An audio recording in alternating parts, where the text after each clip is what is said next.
welcome to this week's Willflower Spotlight.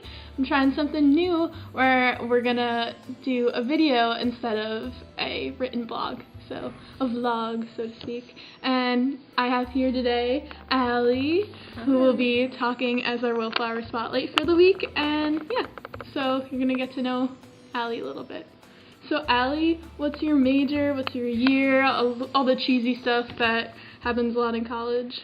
So I am a freshman here, just like Jess, and I'm a history major. Cool. And what is it like to be a history major? It's interesting because you're a minority on campus, but it's fun and exciting, and you get to see all the stories in your textbook come to life through your professors. That's really cool.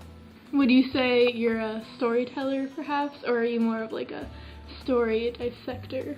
Story dissector. I've become more so that this semester. Cool. So lots of annotating. I can't read a book without writing it. Yeah, so that's cool. That's some good advice. Is that like advice that you give to young, emerging high school seniors and stuff coming to college? I absolutely. Write everything down. Write any idea, quote, anything that comes to your mind. Just have it on paper because you never know when you'll need it. Okay, and Allie's also really involved in Stony Brook with some great organizations that I know. So Allie, do you want to talk about your involvement as a leader? Absolutely. So a lot of my involvement, just like Jess's, stems from Langmuir here at Stony Brook, and I do a lot of work with sexual assault on campus. It's a pressing issue if you look at the media or any sort of news outlet. But what I'm really concerned about is prevention and outreach and helping those know that it's okay to stand up for your beliefs. So one thing I do is the Light in the Dark campaign, which on Thursday nights, which is a party night, unfortunately, we hand out glow sticks with pamphlets on how to intervene if you see something and how to be strong and defend somebody if they're going to be assaulted. And do you feel like this is kind of obvious, but do you think it's changing the campus for the better? I think it has the potential, I really do. I think that we've had positive feedback, and I think being positive about change is the only way to create change. I like that. It's really cool. Remember that.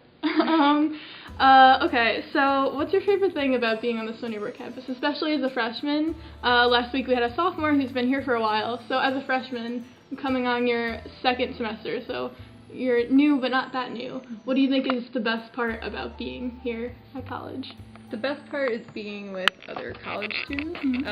I feel that it's so different than living at home in the sense that it can be 2 o'clock in the morning and there's somebody discussing something really cool or just really chill people, so that's definitely my favorite part. Cool. And Allie's actually in one of my classes where we talked today about role models and mentors, so that brings me to my next topic with who inspires you at the campus and beyond?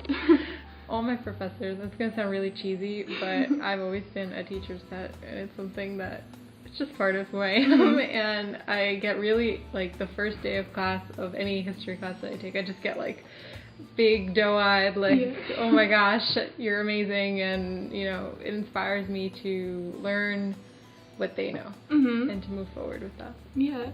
And do you like introduce yourself to the professors and stuff like that? Do you make your presence known in the classroom? I always try to raise my hand, and that's another thing. Don't be afraid to raise your hand, because in high school it's kind of like, ew, you're that kid, but in college the professor appreciates it. So what is some advice you have for young leaders emerging into the collegiate world? This is going to sound cliche, but be yourself and follow your passion, because if it resonates with you and it's something that, you know, makes you want to act or do, then do it, you know, and as long as it's positive and creating good change, you know, you should continue what you want to do, and more importantly, you should look to others. Like Jess and I work together on a lot of stuff, and I'm looking forward to working more with her in the future, and finding that collaboration is something really special, and take advantage of it. Awesome, yeah, and working with Allie is a pleasure, and I think that that's really important. When you find a passion, you just have to go with it, no matter what it is. The girl filming this right now, she's a great photographer, and she does a lot of photography for Langmuir, so she can give you some advice on that. But for the final question, which is a question I asked Callum last week, if you could be, well, switching it up a little bit for the genders, but if you could be one famous male throughout history, no matter who it is, current, forever ago, whenever it is, who would you be? That's a tough one. Mm-hmm. My mind is going through all the historical things. Yeah.